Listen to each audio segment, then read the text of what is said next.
இங்கே வந்திருக்கிற ப்ரெஸ் எல்லாருக்குமே என்னுடைய முதற்கண் வணக்கத்தை தெரிவிச்சுக்கிறேன்.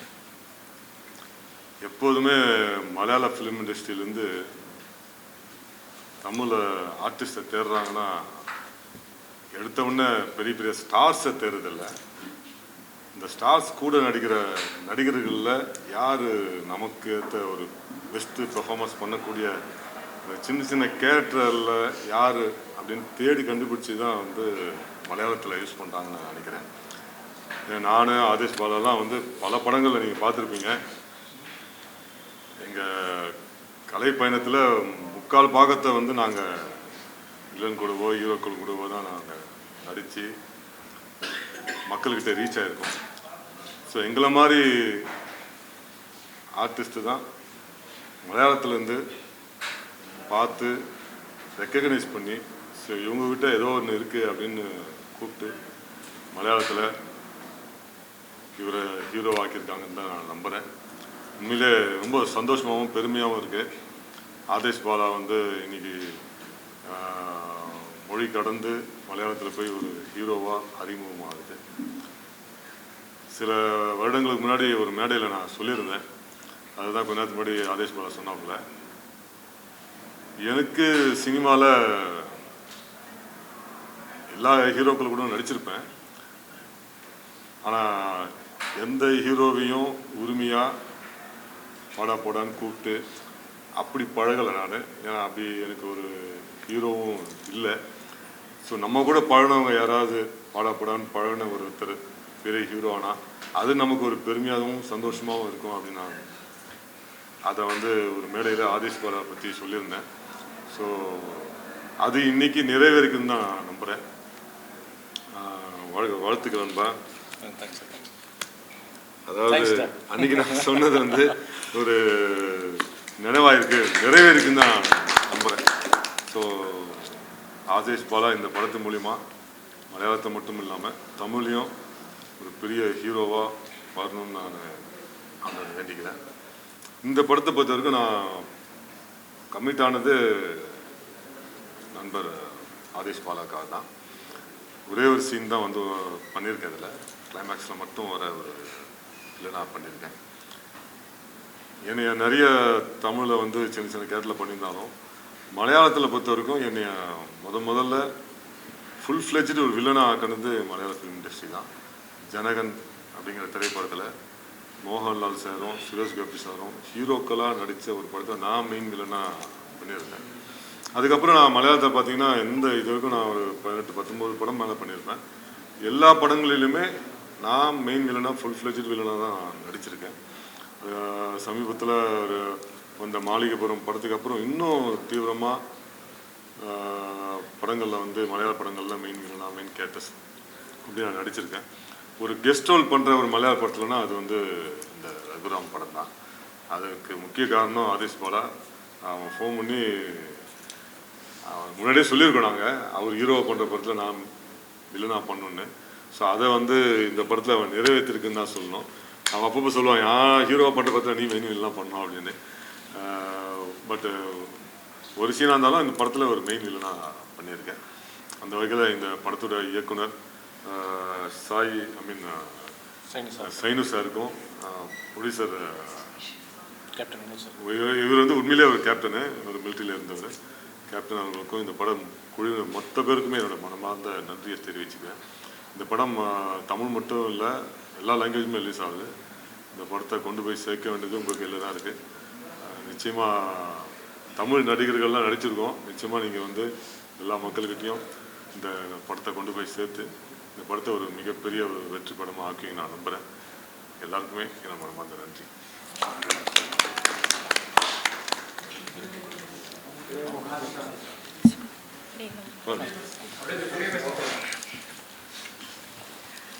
எல்லாருக்கும் நமஸ்காரம். என்ன லவுடாக பேசணுமா? Good morning all. என்னோட பேர் அதிஷ்வா மோகன். நான் ரெகுரா மூவியில் ஹீரோயினாக நடிச்சிருக்கு. இப்போ இங்கே இருக்கும்போது ரொம்ப சந்தோஷமாக இருக்குது. எனக்கு இந்த ஒரு வாய்ப்பு கொடுத்தது டைரக்டர் சைனு சாவக்காடன் சார் தான். Thank you sir. அப்புறம் இந்த மூவியோட ப்ரொடியூசர் கேப்டன் வினோத் சார், அவர் சொன்ன மாதிரி அவ்வளோ ஸ்ட்ரிக்டெல்லாம் கிடையாது. அவர் வந்து ரொம்ப ஃப்ரெண்ட்லியாக தான் இருந்தேன். லொக்கேஷன் வந்து ரொம்ப கூலாக தான் இருந்தது. எல்லோரும் நினைக்க அவர் மிலிட்ரியிலலாம் ஒர்க் பண்ணும்போது ரொம்ப ஸ்ட்ரிக்டாக இருக்கும்னு, அப்படியெல்லாம் கிடையாது. அப்புறம் ஆதேஷ் பாலா சார் சொன்ன மாதிரி இது வந்து ஒரு ஆக்ஷன் மூவி. ரொம்ப கஷ்டப்பட்டு தான் இந்த மூவி பண்ணியிருக்கு. நான் வந்து ஃபஸ்ட் டைம் தான் இப்படி ஒரு ஆக்ஷன் மூவியில் நடிச்சிருக்கு. அதில் வந்து எல்லாரும் ரொம்ப சப்போர்ட் பண்ணியிருக்கு. டைரக்டர் சார், அப்புறம் ஆதேஷ் பாலா சார், அவர் வந்து என்ன டவுட் இருந்தாலும் அவர்கிட்ட எப்போ வேணாலும் கேட்கலாம். அவர் வந்து சொல்லிக் கொடுப்பாங்க. அது இந்த ரியாக்ஷன் கொடுத்தா கொஞ்சம் கூட நல்லாயிருக்கும் அப்படி. அப்புறம் ஃபைட் மாஸ்டர் டிராகன் ஜிரோஷ் சார் வந்து அவ்வளோ ஹெல்ப் பண்ணிட்டாங்க. நம்ம வந்து கொஞ்சம் ஃப்ரெண்ட்லியாக வச்சு அப்படி என்ன டவுட் வேணாலும் கேட்கலாம். அப்புறம் இந்த டீமில் சார்மிளா மேம், அப்புறம் சம்பத் சார் கூட எனக்கு ஒரு சின்ன சீன் இருந்தது. அவரை பார்த்தபோது ஃபஸ்ட்டு ரொம்ப பயமாக இருந்தது. அப்புறம் அவர் வந்து ரொம்ப ஃப்ரெண்ட்லியாக தான் இருந்தேன். அப்புறம் ரொம்ப ஹாப்பியாக இருக்குது. நம்ம மூவி வந்து திஸ் மந்த் 13th ரிலீஸ் ஆகுது. எல்லாருடைய சப்போர்ட் வேணும். தேங்க்யூ. எல்லாருக்கும் வணக்கம். என்னோடய பேர் டெஸ்ஸா. நான் இதுக்கு முன்னாடி ஒரு ஆல்மோஸ்ட் 10 மூவிஸ் மலையாளம் நடிச்சிருக்கேன். அது இல்லாமல் தமிழ் மூவிஸ் வந்து ஒரு 4 to 5 மூவிஸ் நடிச்சிருக்கேன். நான் வந்து இதுக்கு முன்னாடி ரிலீஸ் ஆன மூவி வந்து மீஷா மூவி, ஷைன் டாம் சாக்கோ சார். அது வந்து 2 லாங்குவேஜில் இருந்துச்சு. அதுக்கப்புறம் ரிலீஸ் ஆக போகிற தமிழ் மூவி இதுதான். இதிலும் 2 லாங்குவேஜ் மல்டிலிங்குவல் படம் தான் இருக்குது. அதனால் எனக்கு ரொம்ப எக்ஸைட்மெண்ட்டாக இருக்குது. இது எனக்கு ஆக்சுவலாக முதல்ல வாட்டி இந்த சென்னையில் வந்து ப்ரெஸ் மீட் தருன மாதிரி, அதனால் ரொம்ப எக்ஸைட்டடாக இருக்கேன். எனக்கு தமிழ் படம், தமிழ் பாட்டெல்லாம் ரொம்ப பிடிக்கும். மலையாளமும் பிடிக்கும், ஆனால் தமிழில் ரொம்ப அதிகமாக பிடிக்கும் எனக்கு. அதனால் எனக்கு ரொம்ப எக்ஸைட்மெண்ட்டாக இருக்கேன். இந்த மூவி பார்த்தேன்னா அவங்க எல்லாருமே சொன்ன மாதிரி மிக்ஸ்டர் ஜான்ரு தான். அப்படின்னா ஹொரர் இருக்கும், அது இல்லாமல் ஃபைட்ஸ், ஆக்ஷன் சீன்ஸ் இருக்கும். இப்போ என்னோடய போர்ஷன் வந்து பார்த்தேன்னா சைனுக்கா சொல்லியிருந்தேன்ல, வந்து முன்னாடி காலகட்டம். இப்போ அந்த காலகட்டத்தில் தான் என்னோடய போர்ஷன் இருக்கும். ஒரு 3 தம்பராட்டி இருக்குது. அதில் ஒருத்தராக நான் பண்ணியிருக்கேன். இப்போ அது இல்லாமல் சைனு சாருக்கு ரொம்ப தேங்க்ஸ் இந்த வாய்ப்பு எனக்கு கொடுத்ததுன்னு. கேப்டன் சாருக்கு, ப்ரொடியூசர் சாருக்கு தேங்க்ஸ். வினிதா மேம் ரொம்ப சப்போர்ட்டிவாக இருந்துச்சு. எல்லாருமே செட்டில் நல்லா பழகிட்டேன். எல்லாருமே ஃபேமிலியாக தான் ஒரு ஒட்டுக்காக லைக் டெடிக்கேட்டடாக ஒர்க் பண்ணியிருந்தேன். இது வந்து பார்த்தேன்னா அப்படி சின்ன படமாக யாருமே பார்க்க வேணாம், ஆனால் ரொம்ப டிஃப்ரெண்ட்டான ஸ்டோரி லைன். அதனால் எல்லாருமே கண்டிப்பாக வந்து தியேட்டரில் வந்து பார்க்கணும், சப்போர்ட் பண்ணணும் அப்படி முயற்சி பண்ணுறேன். எல்லாருமே சப்போர்ட் பண்ணணும்னு நம்பிக்கை இருக்குது. Okay, thank you so much. என்னை வளர்த்த பத்திரிகை நண்பர்களுக்கும் மீடியாக்காரர்களுக்கும் முதல்ல என்னுடைய நன்றியும் நமஸ்காரங்களும் ஆரம்பிக்கிறேன். ஆக்சுவலாக தமிழ் போனா இருந்தாலே நான் வளர்த்தது முழுக்க மலையாள இண்டஸ்ட்ரி தான். அண்ட் மலையாள இண்டஸ்ட்ரியில் வந்து ஒரு காலத்தில் நீங்கள் பார்த்தீங்கன்னாக்கா நம்ம தமிழுக்கான அந்த கொஞ்சம் சுவைகள் கொஞ்சம் குறைவாக இருந்தது. ஆனால் தமிழை வந்து ஆசைப்பட்ட தமிழ்லேயும் டைரக்ட் பண்ணும் வர டைரக்டர்ஸ் ரொம்ப கம்மி. அந்த வருஷத்தில் தான் நான் ஒருத்தரை பார்த்தேன். அவர் தான் நம்ம சுப்ரீம் டைரக்டர் ஷைனு செவக்காட்டன் சார். அவரோட இது என்னுடைய 3வது படம். அவருடைய முதல் படம் அவரோட நான் ஒர்க் பண்ண பாயிண்ட் ரேஞ்ச், அது ஒரு டிஃப்ரெண்ட் ஜானர் படம். அதுக்கு அடுத்தது ஆர்கே வெளிமேகம், அந்த படத்தில் நடித்தேன். அண்ட் இப்போது இது ரகுராமன். இந்த படம் நீங்கள் பார்த்தீங்கன்னா இது நம்ம ப்ரொடியூசருடைய பையன் சொன்ன மாதிரி இது ஒரு ஃபேமிலி, இது ஒரு சினிமா ஷூட்டிங்காகவே நான் எடுத்துக்கல. ஃபார் எக்ஸாம்பிள் நம்மளுடைய டைரக்டர் ஷைனு செவகாரன் எப்போ அக்கான்னு தான் கூப்பிடுவார். அதே மாதிரி நம்ம ப்ரொடியூசர் மேடம் வினிதா அவங்களும் என்னை எப்பவுமே அக்கான்னு தான் கூப்பிடுவாங்க. அது மட்டும் இல்லாமல் சம்பத் சாரோட எனக்கு காம்பினேஷன் வரலன்னு ரொம்ப ஃபீல் பண்ணுறேன். அண்ட் என்னுடைய தம்பி எவர் லவ்விங் தம்பி ஆதேஷ் பாலா, இவரோட ஆர்கே வெளிமேகத்தில் நிறைய காம்பினேஷன் வரல. பட் இதில் நீங்கள் பார்த்தீங்கன்னா எங்களுக்குள்ள தான் காம்பினேஷன். அண்ட் நைட் ஷூட்டிங்லாம் பார்த்தீங்கன்னா ஃபுல் நைட் நாங்கள் வேலை பார்த்துருக்கோம். அதாவது ஈவினிங் ஒரு 6 மணிலேருந்து அடுத்த நாள் காலையில் ஒரு 6 மணி 7 மணி வரைக்கும் கூட. பட் எங்களுக்கு தூக்கம் கூட வரல, அந்தளவுக்கு ஜாலியாக பேசி பழகி கிழகி ஃபுல் நைட் ஓடிடுச்சா அப்படின்னு நாங்களாம் ஃபீல் போனோம். அந்த அளவுக்கு மட்டும் இல்லை, ஸ்டண்ட் மாஸ்டர்ஸ் அப்படின்னும் போது லேடிஸ் ஸ்டண்ட் இந்த அளவுக்கு பண்ணுறது ரொம்ப கிரேட். அதுலேயும் நம்ம ஹீரோயினாக பாராட்டணும். இப்போ பாருங்கள் எவ்வளோ அழகாக கிளாமர் ரொம்ப சவுண்டர் லுக்கில் உட்காந்துட்ருக்காங்க. அதில் பார்த்தீங்கன்னா மிரட்டுறாங்கங்க. விஜயசாந்தி அப்புறம் வாணி விஸ்வநாத் அந்த ரேஞ்சை மிஞ்சிட்டாங்க. அந்த வருஷத்தில் நிச்சயமாக ஒரு நல்ல ஹீரோயினாக வருவாங்க. ஏன்னா இந்த காலத்தில் வர ஹீரோயின்ஸ் எல்லாமே கிளாமரை தான் நம்பியிருக்காங்க. எந்த அளவுக்கு கிளாமரை பண்ணலாம், எந்த அளவுக்கு ஆடியன்ஸை இம்ப்ரெஸ் பண்ணலான்னு. ஆனால் இவங்க நடிப்பில் இம்ப்ரெஸ் பண்ணியிருக்காங்க இந்த படத்தில். ஸோ 13ஆம் தேதி எங்கள் படம் ரிலீஸ். அண்ட் 30ஆம் தேதி நம்ம படம் ரிலீஸ். அண்ட் நம்ம ப்ரொடியூசரை பற்றி சொல்லணும். அவர் சொல்லிக்கிறாரு ஸ்ட்ரிக்ட்டு, நான் ஒன்றுமே கிடையாதுங்க. அவர் ஒரு பாசம் உள்ள இன்னொரு பிரதர் தான் அவர். ஸோ கண்டிப்பாக வந்து ஒரு டீம் ஒர்க், சொன்ன மாதிரி டிசிப்ளின் இருந்துச்சு எங்கள் யூனிட்டில். அந்த நேரத்தில் லேட்டாக ஷூட்டிங்க்கு வர்றதோ, இஷ்டம் உள்ள நேரத்தில் ஷூட்டிங் போய் டிலே பண்ணுறதோ ஒரு ஆர்டிஸ்ட்டும் கிடையாது, யாரும் கிடையாது. அதனால டிசிப்ளினாக வேலை பார்த்தோம், அதே வந்து சின்சியராகவும் வேலை பார்த்தோம். ஸோ எல்லாம் வாங்க தியேட்டருக்கு வந்து படத்தை பாருங்கள். வணக்கம். சொல்லுங்கள் சார். நீங்கள் பேசும்போது சொன்னீங்க, இப்போ வர நடிகர் ஆக்ட்ரஸ் எல்லாமே வந்து கிளாமரை பேஸ் பண்ணி தான் வராங்க அப்படின்னு சொன்னீங்க. எதை பேஸ் பண்ணி சொல்றீங்க, யாரை சொல்றீங்க? இப்போ நீங்கள் வரது பார்த்தீங்கன்னா அந்த காலத்தில் நாங்கள் செலக்ட் பண்ணி வந்தோம். அதாவது தேவியானி, நான், சிவலக்ஷ்மி, நாங்கள் எல்லாமே ஒரு ஜானரில் வந்தோம். ஓகேங்களா? பட் இப்போ நீங்கள் ஜானரே பார்த்தீங்கன்னா கிளாமர் பேஸில் தாங்க இருக்குங்க. முக்கால்வாசி நீங்கள் பார்த்தீங்கன்னா majority of the heroines I can very very few people we can say that they're not. தவிர்த்து எல்லாம் நீங்கள் பார்த்தீங்கன்னா ஒரு படத்தில் நல்லா ஹோம்லியாக வருவாங்க, அடுத்த படத்தில் இமீடியட் கிளாமர் வந்துடுறாங்க. அந்த சேம் ஜானர் இப்போ சிவலக்ஷ்மி, நம்ம தேவியானி, இப்போ நாங்கள் பண்ண மாதிரி அதே மாதிரி ஹோம்லியாகவே போகிற ஹீரோயின்ஸ் இப்போ யாருமே கிடையாதுங்க. ஃப்ராங்காகவே சொல்ல போனால் எல்லாம் நீங்கள் பார்த்தீங்கன்னா இன்றைக்கி ஒரு ஹோம்லி, அடுத்தது பார்த்தா ஜஸ்ட் ஆப்போசிட்டாக கிளாமர் பண்ணுறாங்க. இப்போ கிளாமரில் தான் போட்டி போடுறாங்க. அதாவது அழகி போட்டி தான் நடக்குதே தவிர நடிப்புல போட்டி நடக்கல ஃப்ராங்காக.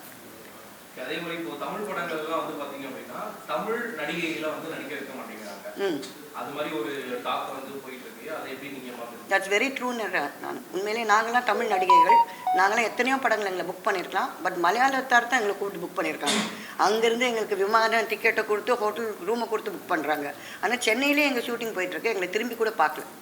அது என்னவோ தெரியல, தமிழில் ஒரு ஃபேஷன், மலையாள ஹீரோயின்ஸ் கொண்டு வருவாங்க, மும்பை ஹீரோயின்ஸ் கொண்டு வருவாங்க. தமிழ் ஹீரோயின்ஸான நாங்கள் 1-2 பேர் தான் முன்னுக்கு வந்திருக்கோமே தவிர மெஜாரிட்டி நீங்கள் பார்த்தீங்கன்னா நார்த் இந்தியன் மலையாள ஹீரோயின்ஸ் தான் பண்ணியிருக்காங்க. நீங்கள் பேசும்போது சொன்னீங்க இந்த மாதிரி மலையாளத்தில் தான் ஃபுல் ஃப்ளெஜ்டாக வில்லனா வந்து பண்ணியிருக்கேன் அப்படின்ட்டு. தமிழ் படங்கள்ல உங்களை வந்து அங்கீகரிக்கலையா இன்னும் ஃபுல் ஃப்ளெஜ்ல வில்லனா? ஏன்னா நீங்கள் சொன்னீங்க இப்போதான் அங்கீகரிச்சுட்டு வந்துட்டு இருக்காங்க. இத்தனை நாள் அங்கீகரிக்கலன்றீங்களா?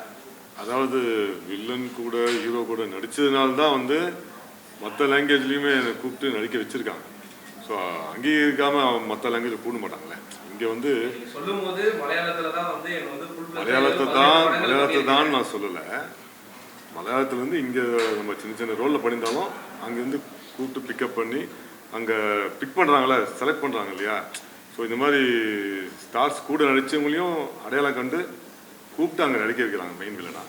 அதை பார்த்துட்டு இப்போ இங்கேயும் இப்போது மெயின் வில்லனா இப்போ நிறைய படங்களை பண்ணிட்டு தான் இருக்கு. பட் ஃபஸ்ட்டு எங்கேருந்து செலக்ட் பண்ணுறாங்கன்னும் போது அது மலையாளத்துலேருந்து கூப்பிட்றாங்க. ஸோ என்னை மட்டும் இல்லை, என்னை மாதிரி நிறைய நடிகர்கள் வந்து இங்கேருந்து கூட்டின்னு போய் பெரிய பெரிய படங்களில் மெயின் வில்லனாலாம் நடிக்க வச்சுருக்காங்க, நடிக்க வைக்கும் கூப்பிட்டு தான் இருக்காங்க. ஸோ அதனால் இங்கே பண்ணலன்னு இல்லை, இப்போ அதை பார்த்துட்டு இப்போ இங்கேயும் கொடுக்க ஆரம்பிச்சிருக்காங்க. அதுவே ஒரு பெரிய ஸ்டார்ஸ் படத்தில் பண்ணணும்னு ஒரு முயற்சி பண்ணுறோம் இல்லையா, அது மாதிரி நடந்ததுன்னா இன்னும் சந்தோஷமாக இருக்கும். நிறைய புதுமுகங்கள் நடிக்கிற படங்களை மெயின் வில்லனாக இப்போ கொடுத்துட்ருக்காங்க தமிழில். இப்போ அதுவே வந்து இன்னும் பெரிய ஸ்டார்ஸ் படத்தில் கொடுத்தாங்கன்னா இன்னும் சிறப்பாக பண்ண முடியுன்ற கான்ஃபிடென்ட் இருக்குது. அது இப்போது கிடைச்சிட்டு இருக்குது, கொண்டு போய் ஒன்றும் பண்ணுவேன் நான்.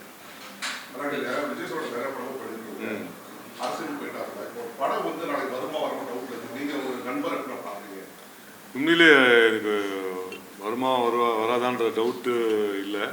இப்போ காலையில் நான் வரும்போது கேள்விப்பட்டேன், கண்டிப்பாக வரலன்னு தான் கேள்விப்பட்டேன். அது உண்மையிலே மனசை பாதிக்க தான் செய்யுது.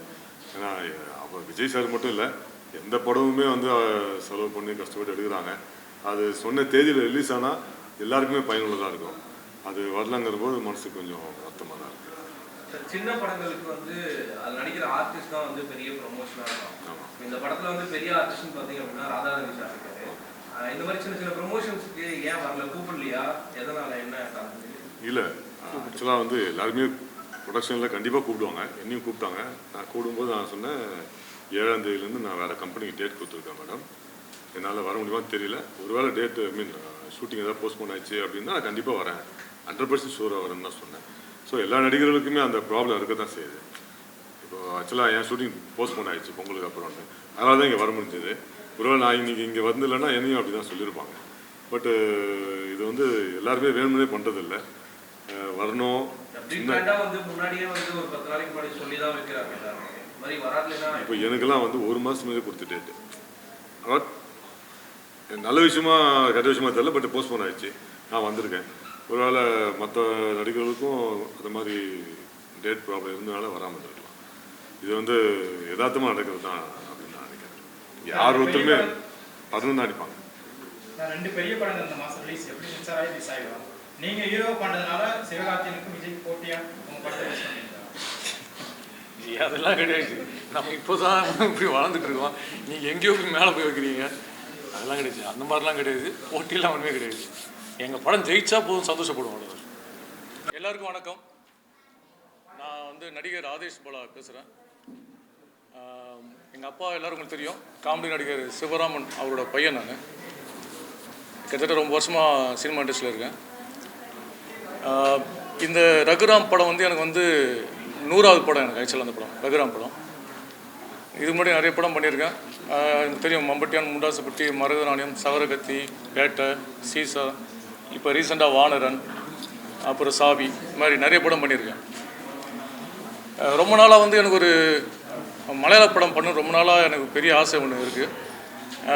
நிறைய கதைகள், நிறைய டிஃப்ரெண்டான கதைகள் ஜேர்னல் மலையாளத்தில் வரனால அதில் ஒரு படம் பண்ணணும். மலையாளத்தில் ரொம்ப நாளாக ஆசை. மலையாளத்தில் நண்பன் சம்பத்துக்கிட்ட சொல்லிகிட்டு இருப்பேன், மச்சி நான் ஒரு மலையாள படம் பண்ணணும் அப்படின்ட்டு. சம்பத் ஒரு பெரிய அடியை நம்ம அடித்தான் மாளிகாபுரத்தில், பெரிய ஹிட் அடித்தான். அது ஒரு பெரிய சந்தோஷம், ஒரு பெரிய அங்கீகாரம். அவன் கூட பார்க்கும்போது பெரிய அங்கீகாரம் அந்த படத்தில் கிடச்சிது. அது மாதிரி ஒரு மலையாளத்தில் வந்து எனக்கும் ஒரு ஏரியா வேணும் அப்படின்னு ஆசைப்பட்டேன். அப்படி இருக்கும்போது தான் ஆர்கே வெள்ளி மேகம் அப்படின்ற படத்தில் வந்து நண்பர் சின்ராசு வந்து இந்த டைரக்டர் வந்து இன்ட்ரோடியூஸ் பண்ணார். இவர் 4 பேரில் ஒருத்தனா வந்து ஹீரோ கூட 4 பேர் ஒருத்தனா வந்து பண்ணணும், காமிச்சு பண்ணலாம் அப்படின்னு சொல்லிட்டு அதில் வந்து நான், கொட்டாச்சி, நடேஷ், சின்ராசு 4 பேர் சேர்ந்து பண்ணுறதாரு. நான் அந்த 4 பேரில் ஒருத்தன் வந்து மேக்ஸிமம் பண்ணுறதில்ல, அவாய்ட் பண்ணுறேன். பட் இது வந்து மலையாள படம்னால இதில் எனக்கு சின்ன ஒரு லிங்க் கிடைக்கும், இது மூலமாக மலையாளத்தில் நம்ம பண்ணலாம் அப்படின்ட்டு 4 பேரில் ஒருத்தனா பண்ணேன். ஒரு காமெடி கேரக்டர் அது பண்ணி முடித்து ஆர்கே பண்ணி முடித்தோடனே டைரக்டரை பார்த்தேன். அங்கே ஃபஸ்ட் டைம் அவர் பார்க்கும்போது டைரக்டர் வந்து ஒரு ஆர்டிஸ்ட் வந்து நடிப்பு சொல்லி கொடுத்துருந்தாரு. பயங்கரமாக அவரோட எக்ஸ்பிரஷன், அங்கே நடிகரோட எக்ஸ்பிரஷன்ஸும் பயங்கரமாக இருந்துச்சு. அப்பயே நினச்சேன், நம்ம தேடிட்டு இருக்க இயக்குனர் இவர் தான் அப்படின்ற மாதிரி ஒரு சின்ன ஒரு நம்பிக்கை வந்தது எனக்கு அவர் மேலே. ஏன்னா ரொம்ப டெடிக்கேஷனாக ஒர்க் பண்ணார். அவர் ஒர்க்கை வந்து அப்படி ஒர்க் பண்ணுவார். நம்ம இவ்வளோ படம் பண்ணுறதுனால எந்த படம் வந்து நல்ல படம், எந்த படம் வந்து இந்த உப்புமா படம் அப்படின்றது தெரியும். எனக்கு அங்கே ஃபஸ்ட்டு படம் அந்த படம் பார்க்கும்போதே ஒரு நல்ல டைரக்டர்கிட்ட நான் கிடச்சிருக்கேன்னு நம்பிக்கை இருந்தது.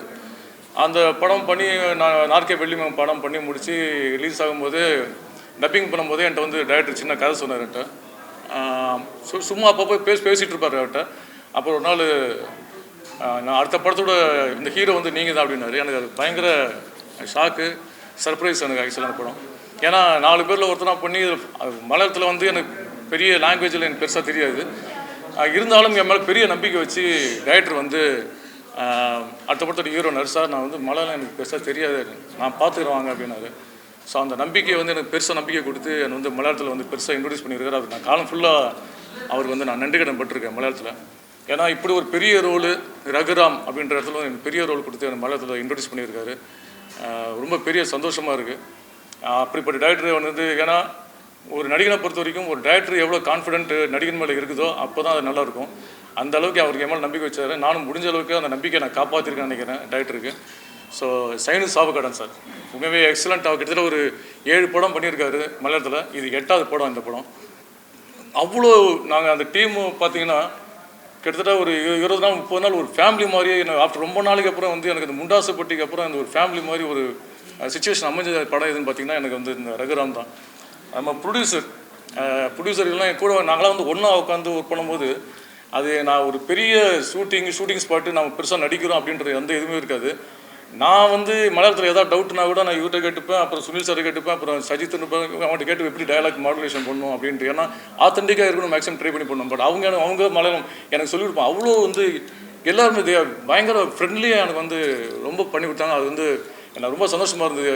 மலையாள இண்டஸ்ட்ரியில் போனோன்னா அவ்வளோ பெரிய மரியாதை, அவ்வளோ பெரிய எல்லாருமே டெடிக்கேஷனாக கூட ஒர்க் பண்ணும்போது இனிமேல் இந்த கலை தாய்க்கு நான் நன்றி சொல்லணும். அப்புறம் அதிஷா மோகன் என் கூட பேரா பண்ணியிருக்காங்க. ரொம்ப அவங்ககிட்டயும் நான் சில டைலாக்ஸ்லாம் கேட்பேன் மலையாளத்தில் பேசுவேன். ஏன்னா அவங்க கூட தான் மேக்ஸிமம் டைலாக்ஸ்லாம் இருக்கும். சில டைலாக்ஸ் அவங்ககிட்ட கேட்பேன், அவங்க இது மாதிரி இருக்குது, மீனிங் அப்படி இருக்குது அப்படின்னு சொல்லி கொடுப்பாங்க. ஸோ அந்தளவுக்கு thanks Athisha. So Sharmila madam எனக்கு அக்கா தான். அவங்க ஷூட்டிங் ஸ்பாட்டில் அவங்க தம்பின்னு ரொம்ப பாசமாக, எனக்கு இதுதான் ஃபஸ்ட் மூவி அவங்க கூட நான் பண்ணது. அவங்க எனக்கு தம்பின்னு பேசும்போது உண்மையாக ரொம்ப அழகாக அவங்களெல்லாம் நான் ஹீரோயினே பார்த்து நான் பிரமிச்சிருக்கேன். அவங்க கூட நான் ஒர்க் பண்ணது ரொம்ப சந்தோஷம். டோட்டல் இதெல்லாம் எங்கள் டீமில் எல்லாருமே அந்த டீம் நல்லா அவ்வளோ கோஆப்ரேட் பண்ணாங்க. நண்பன் சம்பத்ராம சொல்லணும். இவர் சார் டைரக்டர் கேட்டார் வந்து இது மாதிரி ஒரு கேரக்டர் வில்லன் கேரக்டர் ஒன்று இருக்குது, யார் தமிழ் மலையாளம் தெரிஞ்ச மாதிரி வேணும் அப்படின்னாரு. சார் நான் ஒன்று சார் சம்பத்ராம் நல்லாயிருக்கும் அப்படின்னேன். உடனே சம்பத்ராம்கிட்ட மச்சி இது மாதிரி மேட்ரு இது மாதிரி கேரக்டர் ஒன்று இருக்குது அப்படின்னா சம்பத்தை பேசுகிறேன் நீ சொல்கிற டேரக்டர் கூட பேசுகிறேன். அவன் சொன்னோன்னு எனக்காக ஒத்துக்கிட்டான். அவன் நண்பன் அது உண்மையே நண்பனுக்கு தேங்க்ஸ் சொல்லிட்டான். ஒரு மேடையில் சொல்லியிருந்தான், அது கொஞ்சம் கொஞ்சமாக பக்கத்தில் வந்துட்டுருக்குன்னு நினைக்கிறேன். ஒரே மேடையில் நான் அவனும் போடா வாடான்னு சொல்கிற அளவுக்கு ஒரு மேடை அமைச்சு நம்மளுக்குள்ள அப்படின்னு சொன்னான். அது நண்பா அது வந்துட்டுருக்கு. ஸோ அந்த மாதிரி ஒரு நல்ல கோஆப்ரேஷன் ஷூட்டிங் ஸ்பாட்லையும் எனக்கு வந்து அந்த ஒரு சில ரிஸ்க்கான ஃபைட்டில் இருக்கும்போது எனக்கு அவனுக்கு சொல்லி பேசி நாங்கள் பண்ணிக்கிட்டோம். அந்தளவுக்கு ரொம்ப ஈஸியாக இருந்தது. அப்புறம் அரவிந்த் என்னோட நண்பர் டியர் பிரதர், ப்ரொடியூசரோட பையன், எப்படி ப்ரொடியூசரோ அது அப்படியே ஜெராக்ஸ் தான் அவர்.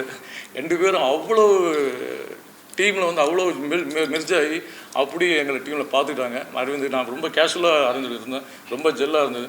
அடுத்த படம் இதே டைரக்டர் அஸ்திகாரி பண்ணுறாரு, அந்த படத்தோட ஹீரோ அவர். ஸோ பண்ணுறது இவங்க அடுத்த படத்தில் அவங்க ஹீரோயினாக பண்ணுறாங்க. ஸோ அது மாதிரி அர்னால்டு நான் ஒரு திக்கு தெரியாத காட்டில் மாட்டிட்டு முடிச்ச மாதிரி என்னடா மலையாளத்தில் இருக்கிறோம் யாருமே நம்ம தமிழ் யாருமே இல்லை அப்படின்னு நினச்சிட்டு போது அர்னால்டு அங்கே தமிழ் நம்மளும் அண்ணா நான் இருக்கேண்ணே திடீர்னு குரல் பார்த்த கும்பல் அர்னால்டு யாருன்னு பார்த்தா நம்ம தமிழ். அவர் ஃபேமிலி பிக்னிக் ஸ்பாட் மாதிரி வருவார். அவர் ஜாலியாக அவருக்கு குழந்தை ஒய்ஃபு எல்லாம் வந்து பாய் பெட்ஷீட் எல்லாம் கொண்டு வந்துடுவாங்க. எல்லாம் ஸ்பாட் பெட்ஷீட் போட்டு அங்கே போய் உக்காந்துட்டு ஆனால் ஈவினிங் எல்லாம் ஸ்நாக்ஸ் கொடுப்பாப்புல.